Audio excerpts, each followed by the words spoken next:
Assalamualaikum warahmatullahi wabarakatuh.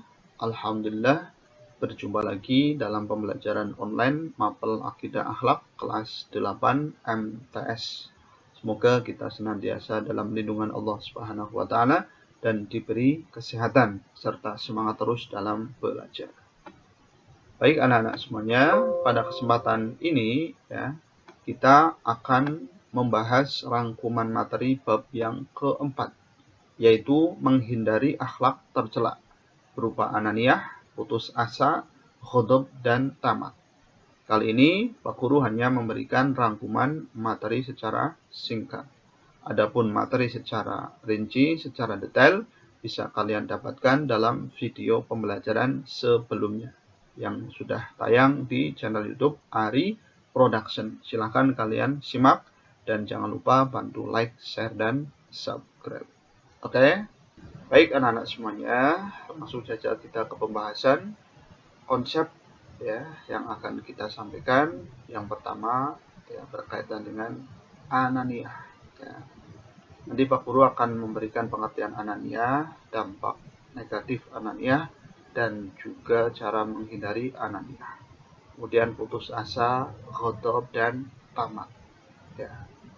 Oke ya, hanya sekedar mengingatkan kalian, ini adalah akhlak yang tercela yang harus kita hindari sejauh mungkin, jangan sampai ada menempel pada diri kita.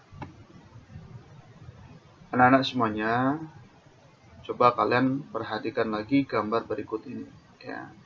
Dari gambar-gambar berikut ini tentu kalian sudah paham ya. Ini adalah bentuk sifat ananiyah. Ananiyah itu adalah egois, mementingkan kepentingan diri sendiri. Kalau ini amarah atau ghadab. Kemudian ini adalah putus asa dan ini adalah tamak. Paham ya anak-anak ya? Nah, keempat sifat ini merupakan sifat tercela yang harus kita hindari. Selanjutnya kita mulai dari yang pertama, ananiyah. Ananiyah disebut juga egois, yaitu sifat yang menilai sesuatu berdasarkan kepentingan diri sendiri dan meremehkan orang lain. Perilaku ini harus dihindari karena tidak sesuai dengan ajaran Islam. Islam mengajarkan agar kita senantiasa bertolong-menolong antar sesama manusia. Kita tidak boleh hidup dengan egois, hanya mementingkan kepentingan sendiri. Karena dampak negatifnya itu banyak.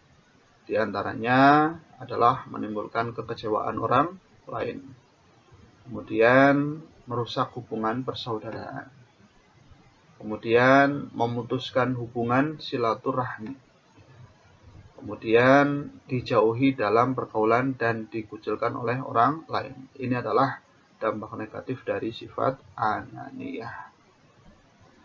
Kemudian kaku dalam pergaulan sehingga sulit mencapai ketentraman hidup bersama. Jadi ini bahaya sekali sifat ananiyah. Maka dari itu, ayo kita hindari sifat ananiyah dalam kehidupan kita. Cara menghindarinya yaitu yang pertama adalah dengan cara mengendalikan diri untuk tidak selalu menang dalam pembicaraan. Yang kedua, tidak menganggap bahwa pendapat sendiri yang paling benar. Ketiga, belajar menghargai orang lain sebagaimana dirinya ingin dihargai. Ini penting sekali ya. Ayo kita berusaha untuk bisa menghormati dan menghargai orang lain. Yang kedua adalah putus asa. Kalian perhatikan. Ini juga hal yang tidak boleh kita lakukan. Putus asa adalah sikap atau perilaku yang merasa bahwa dirinya telah gagal atau tidak akan mampu dalam meraih suatu harapan atau cita-cita. Dan ini tidak mau berusaha untuk melanjutkan apa yang diinginkannya. Ia sudah putus asa, tidak mau melanjutkan apa yang diusahakan sebelumnya. Putus asa berarti habis harapan, tidak ada harapan lagi. Seseorang dikatakan putus asa apabila tidak lagi mempunyai harapan tentang sesuatu yang semula hendak dia capai. Jadi tadinya punya harapan, kemudian sudah pupus, tidak mau melakukan hal-hal yang berkaitan dengan harapan itu lagi. Itu namanya putus asa. Sudah tidak ada harapan lagi menurutnya. Padahal sesungguhnya masih ada kesempatan. Baik, Kemudian dampak negatif putus asa apa? Yang pertama adalah merugikan diri sendiri tentu ya, karena membuang waktu, energi, dan potensi yang dimiliki. Menjauhi seseorang dari rahmat Allah dan memupuskan harapan yang telah dibangunnya. Oke, ini adalah dampak negatif putus asa. Jangan sampai ya kita putus asa. Ayo. Nah, cara menghindarinya agar kita tidak putus asa bagaimana? Yang pertama, merenungi kegagalan yang dialami orang lain sehingga dapat memperoleh perbandingan dari pengalaman pahit yang dialami oleh orang lain ya. Jadi kita boleh ya merenungi apa yang dilakukan oleh orang lain. Kalau orang lain gagal, kemudian kita bandingkan ya bagaimana cara mengatasinya seperti itu. Ya, karena manusia pasti diuji oleh Allah. Yang kedua, selalu yakin bahwa Allah akan memberi jalan keluar atas persoalan yang dihadapi apabila dirinya dekat dengan Allah Subhanahu wa Ta'ala. Harus yakin kalau Allah akan menolong kita. Baik. Yang ketiga adalah ghadab atau marah. Tadi putus asa sudah, sekarang ghadab. Ghadab berasal dari kata ghadaban yang berarti merasa atau perasaan. Sangat tidak senang dan panas ya karena dihina, diperlakukan kurang baik dan sebagainya. Ini adalah ghadab, amarah. Apa dampak negatif buat kita? Yang pertama, tidak dapat berpikir tenang dalam menghadapi permasalahan. Kalau sedang marah ya tentu kita tidak bisa berpikir secara tenang.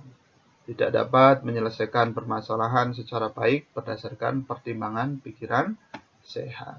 Kemudian, jika sering terjadi, dapat menimbulkan tekanan darah tinggi yang membahayakan kesehatan jasmani dan rohani. Oke, ini bahaya ya, jadi hindari amarah. La taghdab, ya, jangan kita marah. Sikap ghadab dapat menimbulkan kekecewaan atau sakit hati orang lain.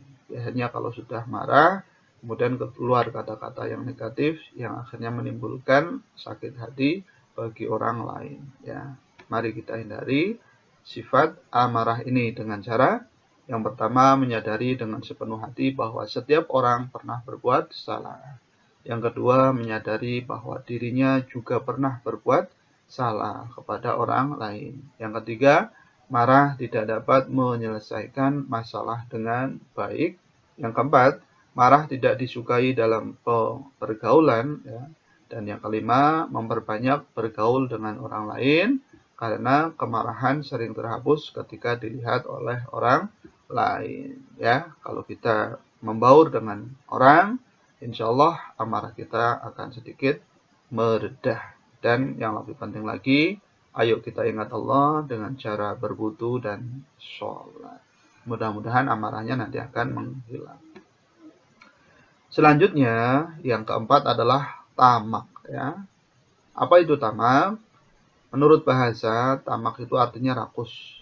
Sedang menurut istilah, tamak adalah cinta kepada dunia atau harta terlalu berlebih-lebihan tanpa memperhatikan hukum haram yang mengakibatkan adanya dosa besar. Ini juga tidak boleh ya. Perhatikan, orang yang tamak senantiasa lapar dan dahaga dalam kehidupannya. Makin banyak yang diperoleh dan menjadi miliknya, semakin rasa lapar dan dahaga untuk mendapatkan lebih banyak lagi ya. Jadi orang yang tamak itu tidak pernah merasa cukup ya, selalu merasa kurang dan kurang, ingin menumpuk harta sebanyak-banyaknya. Apa dampak negatifnya? Yang pertama adalah mudah terjerumus ke dalam kehidupan yang sesat karena keduniaan. Yang kedua, tercela dalam pandangan bersama manusia karena biasanya orang yang tamak cenderung menjadi bakhil. Dan yang ketiga, jauh dari petunjuk agama karena waktunya habis untuk memikirkan harta saja. Baik anak-anak, selanjutnya adalah cara menghindari tamak. Bagaimana cara menghindarinya? Yang pertama adalah sering memperhatikan kehidupan orang yang di bawahnya, ya. Orang yang lebih miskin daripada dirinya, agar dapat mensyukuri nikmat yang diterima dari Allah Subhanahu wa Ta'ala. Yang kedua, mengurangi perhatian terhadap orang-orang yang di atasnya, ya, yang lebih kaya agar tidak terpengaruh olehnya. Jadi kita diperintahkan untuk melihat ya orang yang lebih miskin, orang yang lebih kurang daripada kita agar kita lebih bersyukur. Jangan melihat orang yang lebih kaya atau yang lebih berkecukupan dalam kehidupannya. Nanti akan menimbulkan kegelisahan dalam hidup kita. Namun berbeda ketika dalam urusan ilmu atau kesolehan, kita boleh melihat yang lebih di atasnya. Ini adalah cara menghindari tamak. Oke, sampai di sini bisa dipahami anak-anak. Baik ya, tadi Pak Guru sudah menjelaskan mengenai akhlak tercela dan cara menghindarinya. Yang pertama, akhlak yang tercela yang kita bahas adalah ananiyah, kemudian ghadab, kemudian putus asa, dan juga tamak. Ya, kalau kalian ada yang belum paham, bisa ditanyakan di komentar video yang Pak Kari sampaikan tadi ya. Oke. Nah, selanjutnya, baik anak-anak semuanya, hari ini Pak Kari kasih kalian latihan soal ya.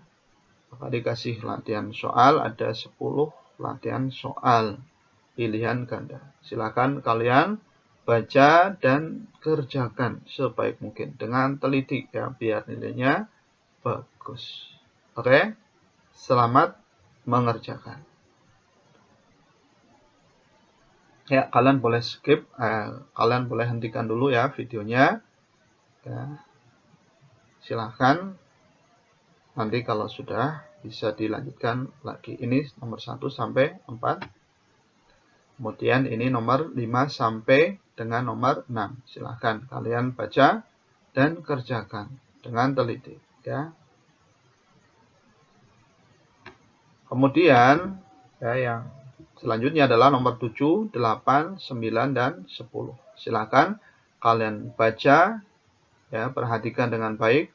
Kalian boleh buka-buka buku referensi yang sudah kalian miliki, atau kalian ulang lagi videonya dari depan ya, atau video-video sebelumnya. Silakan kalian buka lagi, dan jangan lupa bantu channel ini dengan cara like, share, dan subscribe ya, biar lebih bermanfaat. Oke, silahkan ya disimak. Nanti kalau kurang panjang waktunya bisa dihentikan dulu videonya. Baik. Ya, terima kasih anak-anak semuanya telah mengikuti pembelajaran akidah akhlak kelas 8 dari awal sampai akhir. Ini rangkuman materi bab yang keempat, dan insya Allah nanti kita akan lanjutkan pada video selanjutnya ya, untuk pembahasan bab yang kelima. Apabila Pak Guru dalam menyampaikan materi ini banyak kekurangan, kekhilafan, mohon untuk bisa dimaafkan ya. Semoga apa yang Pak Guru sampaikan bisa bermanfaat. Terima kasih, sekian. Assalamualaikum warahmatullahi wabarakatuh.